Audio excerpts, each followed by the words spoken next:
Good evening সবাইকে।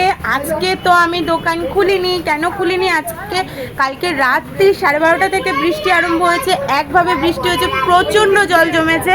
কি বলবো, তাহলে চলুন দেখিয়ে দিই কীরকম জল জমেছে আমাদের এখানে। এই দেখুন বাইরে কিরকম জল জমেছে। ওই যে দূরে সমীর দাঁড়িয়ে রয়েছে, ভীষণ মজা করছে। আজকে তোর ডিউটি নেই রুটি দেওয়ার, তাই জন্য। আর আমিও একটু জলের মধ্যে খেলছিলাম, ভীষণ ভালো লাগছিল। সেই পুরোনো দিনের কথা মনে পড়ছিল। এই দেখুন আজকে দোকানটার অবস্থা দেখুন, জল ঢুকেছে, জল একদম ভোঁদও দেখুন কীরকমভাবে জলের মধ্যে খেলছে, খুব মজা লাগছে। আমার তো জুতোটা ভেসে চলেই যাচ্ছিল, এতটা পরিমাণে স্রোত। দেখুন এইদিকে ওইদিকে দুদিকে, ডান দিক বাদিক, আমরা এখন দোকানের সামনে এগুলোই করে বেড়াচ্ছি। কি করব, ভীষণ মজা লাগছে। অনেক দিন দোকান বন্ধ হয় না, আজকে আমি দোকান বন্ধ করেছি আর জলের মধ্যে এগুলোই করছি। অনেক দিন পর সেই বাচ্চা ছোটোবেলার কথা মনে পড়ে যাচ্ছে। ছোটোবেলায় আগে এইভাবে রাস্তার মধ্যে ঘুরতাম আর জল ঘাটতাম। দেখুন সবাই কীরকম মজা লাগছে, এত জল, একদম খুব খুব খুব মজা লাগছে।